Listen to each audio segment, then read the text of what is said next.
Bringing people and communities together on seclosounds.org. Your listening station.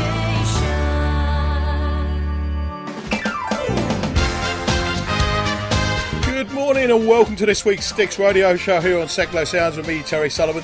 Today on the show I've got two guests, or hopefully two guests. Later on in the hour I'm going to be putting a call in to Dave Waitlin of The Beat as he travels down to Brighton, so we're going to hopefully link up with him. But first, my first guest today is none other than Frank Allen. He's a guitarist and singer with this legendary band, The Searchers, and let's start off the show before we talk to him with one of their hit singles. It's simply called Needles and Pins.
My guest on the show today, he's from a legendary 60s band. The band are called The Searchers. His name is Frank Allen. Good morning, Frank. Good morning to you. Good to be on the programme. It's lovely. Well, lovely to speak to you again. You've been on before, but it's about 3 or 4 years ago, and we only scratched the surface of The Searchers and the 60s and all the naughty things you got up to. You're talking about The Searchers here. I mean, we made Mother Teresa look like the all-time party girl. We did. Yeah, I think. I think you do come over a little bit on the cleaner side than some of the bands of the '60s and certainly of the '70s. Yeah, but we're surviving. We have our health, and we still look fairly reasonable for our age. So I think that all helps towards the whole thing. People abused themselves over the years. Oh yeah, mate. The Rolling Stones. They look. What are they? About 300 between them, but they look about 700 between them, don't they? Yes. I've had the pleasure of meeting Mick Jagger very up close and personal, and I'm in my 50s, and yes, he looks like my great grandfather. Yes, he's part of it's genetic. You know, your physical appearance is to a certain extent determined about how the family lines run. Your lifestyle controls it as well. And Jagger does have a very foldy kind of face. Well, that's what a lived-in face, as it's called. Yes. Yeah. In by squatters, I think. I like that one. That's very unfair. I shouldn't. We shouldn't diss him. He's made lots of. He's done well. It's a fantastic band, and they are. We're only poking gentle fire. We are indeed. I met him. He was so nice. It was. I wasn't quite sure what I was going to expect from him. Let's not talk about him. Let's talk about yourself. Let's talk about the Searchers. I mean, you've been with them since 1962. No, 64. 1964 you joined. 62 was the time the band turned professional, went to the Star Club in Hamburg, and then 6 months after that they had their first hit in 63. Yes, I joined almost exactly 1 year after the first hit, August the 3rd, 64. Really? And you don't remember it at all? I remember most of it, actually. No, I books on the subject. So unbelievable. You can remember the date exactly. I mean, I have trouble sometimes now remembering yesterday. But we won't go into that one. But the name, obviously, you weren't around when they started off. But the name comes from the John Ford Western, doesn't it? It was just a name picked out of the hat, really. Yeah, that's where the idea came from. But it wasn't because of the Western. The band was a little semi-pro band, embryo rock and roll band in Liverpool.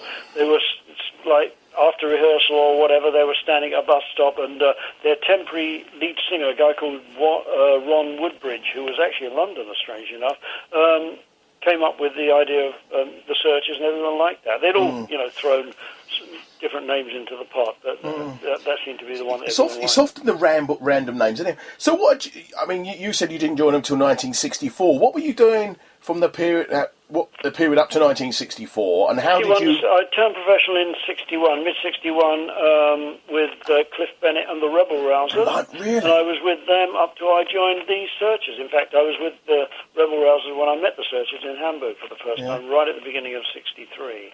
And we were actually a recording band at that time. By the time I'd met the group, we made about 6 singles, actually. So we were pretty highly thought of, and especially by other musicians. Never had a sniff at the charts, mind you. And when I met the Searchers, they hadn't even been in a recording studio. They were just a little, initially a semi-pro band from Liverpool who turned professional merely to appear at the Star Club. So we were a bigger deal than them, but they very quickly became a much bigger deal than us.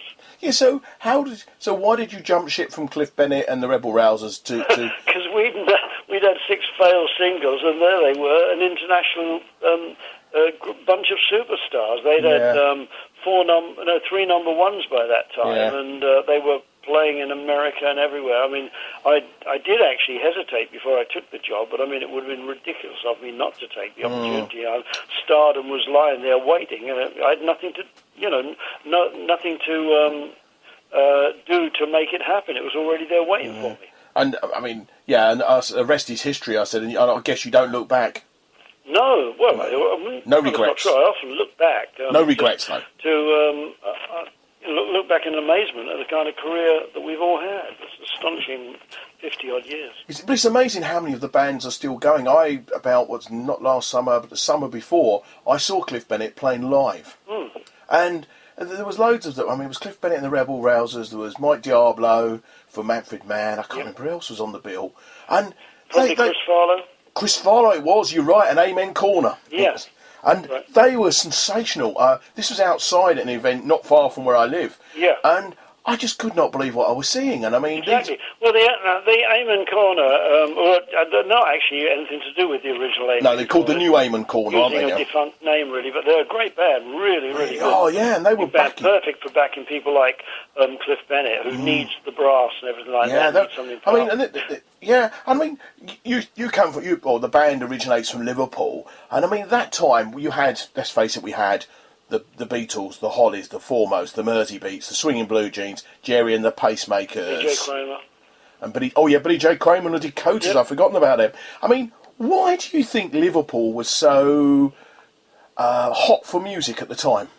It was a very insular town. It was like no other town I've ever known. Everything was concentrated in that small area, and for whatever reason, Liverpool people are incredibly proud of their town, and really nothing exists out of Liverpool to them. And they just seem to have this bunch of musical people all playing in the same clubs, knowing each other, playing alongside each other. They had their own music paper, and it had its own hierarchy of stars, their own top 10. I don't know why exactly it started like that and went on like that, but it did, and it produced a certainly different kind of musician, different kind of sound. Well, it's not just the musicians, it's a comedy. I mean, you've got Ken Dodd, Stan Boorman, I'm just trying to think of a few, John Bishop now. I mean, it's very strange. And, of course, the lovely Cilla Black, which we lost fairly recently. Yeah. Well, it was a place where everyone seemed to be confident and to be brought up with the knowledge that they are able to entertain, they're able to be funny, or they're very kind of strident, brash kind of people, and that will do you well if you're trying to make it in the entertainment industry. Uh-huh. Yeah, I mean, yeah, I think so. It seems to be there's these pockets of talent seems to be there. This is Manchester, and of course, obviously London, and there seems to be strange. And I wish I knew. I wish I knew the secret because I'd bottle it. I think most people would, wouldn't they? Yeah. You work with another man I remember from the 60s, 70s, and 80s, Tony Hatch. Oh yeah, well, Tony Hatch. Yes, in fact, he was round dinner, round to my place here to dinner about a month and a half ago. Yeah, because he was our record producer. He actually wrote Sugar and Spice, and he produced every one of our hits. And a great guy, very, very talented man. He wasn't necessarily a group's producer as much as he was someone like Petula Clark, with whom he had some immense hits. He was an orchestrator, which was totally different to the kind of philosophy you apply towards a big group, but he had major success with us. So who, he also had, I think he wrote the Crossroads theme tune, and I think he also wrote the Neighbours theme tune, if I remember correctly. That's right. Yeah, and the Crossroads theme tune was actually inspired by the first record that I did with the Searchers. When I joined in August '64, we went in and made When You Walk in the Room. Yeah. That was the first time we'd actually used an electric 12-string on a single, though people think we used it on needles and pins, but that wasn't. It just sounded like a 12-string. But we decided to use it as a prominent figure on When You Walk in the Room, and it had that guitar riff that was so iconic. And Tony Hatch, realizing the appeal of that, what they called a new sound, took that guitar sound and created the Crossroads theme out of it. Really? Because I think a lot of people don't know that When You Walk in the Room was actually a cover. Yeah, Jackie DeShannon. So were most of our records. Yeah. It was a cover of a Jackie DeShannon record. She actually wrote that one as well. Jackie's style and her sound suited us very, very well. Needles and Pins was originally a Jackie DeShannon single as well, a failed single, although she didn't write that. That was written by Sonny Bono and Jack Nietzsche. But her record was great. Totally different, very uncommercial, but still a great record. But, the early records were covers as well. Sweet to My Sweet was the cover of a Drifters one. Yeah. Don't Throw Your Love Away and Someday We're Gonna Love Again they started out in life as B-sides by American artists, fairly obscure songs lost on B-sides somewhere, and we turned them into hits.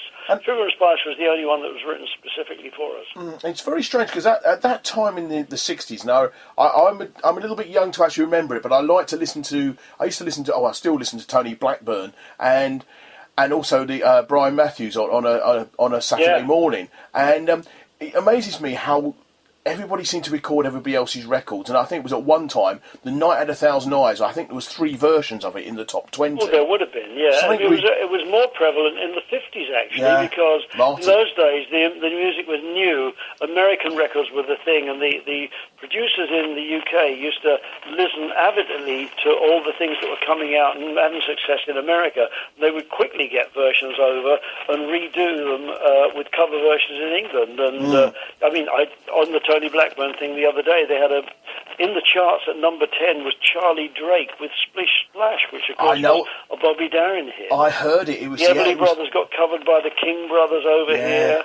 There were so many. Marty Wilde. Sea of Love and Endless Sleep. And of course, Teenager in Love as well. Of course, that was by Dion and the Belmonts. Yeah, exactly. It was mostly a cover situation in the 50s. Yeah. It was the Beatles who taught us to write our own things. Yeah, I think it was quite nice. I think it's a good thing. I'm going to have to ask you, is there a song that you wish you'd written?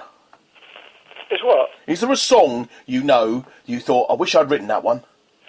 All of them. Anything that got way up in the charts, because the songs are your pension. You write a hit song and that money is coming in forever and ever.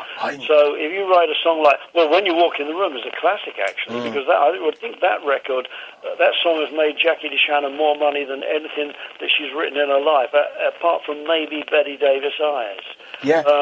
And the writing, because it gets covered by so many other people, and all their royalties come into the writer as well. So I definitely wish I'd written that one. I wish I'd written any successful single song, but I'm not really a songwriter. I'm much more a word man in prose rather than. Because I heard the story that the Merry Christmas Everybody